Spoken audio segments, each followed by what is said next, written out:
Olá, gente, tudo bem com vocês? Bom, gente, um evento do Renova Brasil, né, que é o movimento, né, que lançou aí algumas candidaturas nas últimas eleições.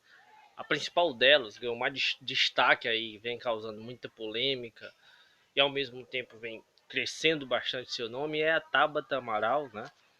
E esse grupo empresarial, né, inclusive tem ligações aí com o Instituto Lema e tudo mais, né? Entre diversos outros mega empresários, estão lançando aí diversas candidaturas para as próximas eleições agora de 2020, gente. E os números impressionam, né? São mais de 1.400 alunos em 445 cidades de todo o Brasil.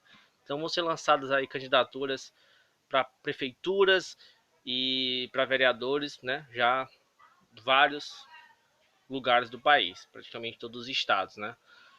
E o que a gente vê é essa propaganda toda que é feita em cima disso, uma propaganda da pós-política, dos líderes gestores, né, de pessoas que têm supostamente uma formação ali, porque eles têm um cursozinho, é um curso de apenas 5 meses, né? Quer dizer, será que esse curso é o bastante para essas pessoas terem uma formação política e tal? E além disso, né, gente, existe toda uma gama de interesses desses empresários. Como eu já disse uma outra vez, os empresários, eles não doam, eles investem, né? Isso é um investimento para eles. Por quê? Quando eles lançam essas pessoas, eles têm ali um projeto que serve de interesse a eles próprios, né? Então eles lançam ali projetos em qualquer área, em várias áreas, né? Que trazem benefícios para os grupos empresariais, né, que essas pessoas que vão ser os candidatos representam, né, que são esses grupos que financiam suas campanhas, né. Então eles têm os partidos hospedeiros dele, a gente viu aí o PDT mesmo, o PSB, tivemos o outro partido que foi o Partido Novo, que é o principal partido que recebe esse tipo de gente, né. Até porque essa campanha de marketing que é feita no Partido Novo é muitíssimo parecido com essa campanha que é feita aí nesse projeto Renova Brasil, né? Então tem tudo a ver. Além disso, né? Tanto é que eles lançam, gente, a maior parte dessas pessoas são jovens, entre 20 e 30 anos, para passar aquela ideia de renovação política, de que acabar com essa velha política. Então a gente vê uma campanha muito forte disso da imprensa também, né? Que tem ligação com esses grupos, com certeza. E aquela campanha, velha política, corrupção, essas coisas. Então, esse discurso, que é um dos discursos principais que são usados aí na pós-política, né? É como se fosse assim uma pessoa que não é um político que não é um político, vamos dizer assim, que não age como os políticos tradicionais. Então, tem toda essa ideia que é passada, o político gestor e tal, a pessoa que tem um preparo técnico, tem um discurso tecnicista, né? Mas que na verdade esse discurso esconde toda uma gama de interesses financeiros, econômicos desses grupos que financiam essas pessoas.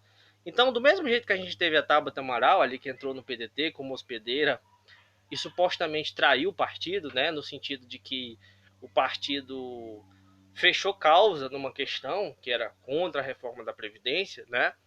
E a Tabata Amaral votou a favor dessa reforma, indo contra o partido para, né, favorecer esse grupo que ela faz parte.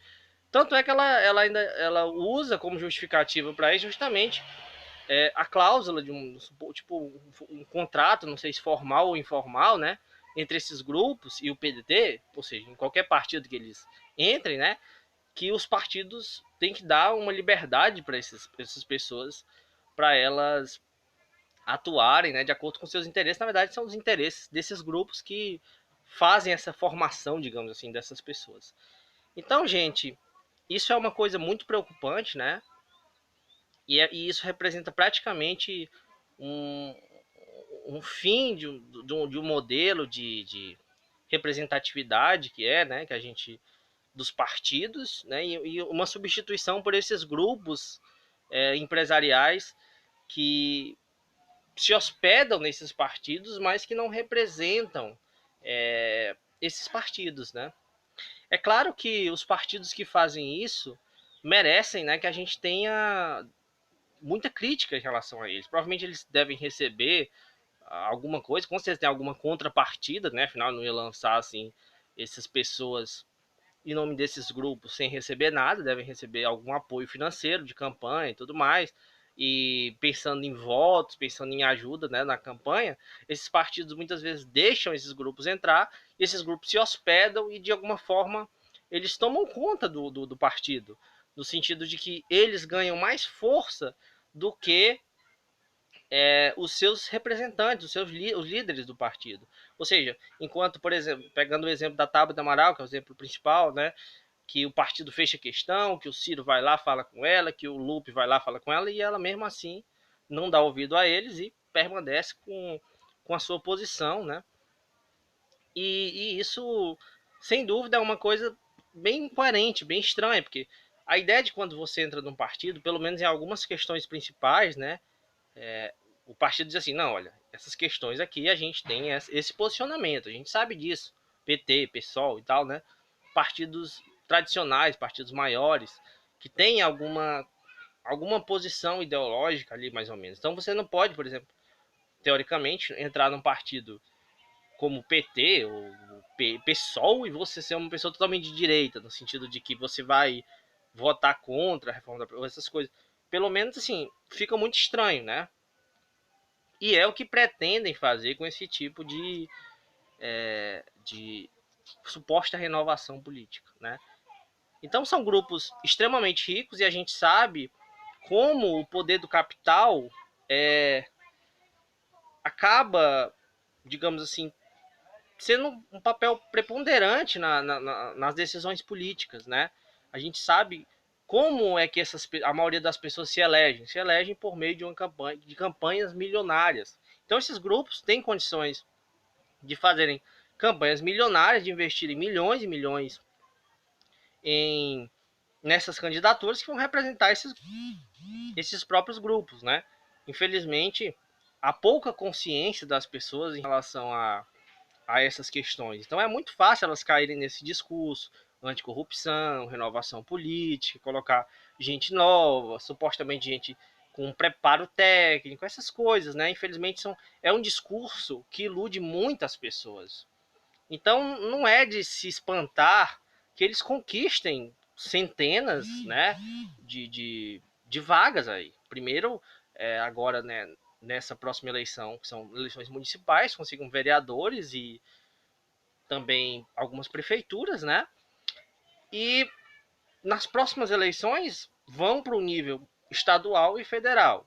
Já tivemos algumas candidaturas, né, na eleição de 2018, né? Como eu falei, Tabata, algumas pessoas no PSB, no, no PDT e também principalmente no Partido Novo.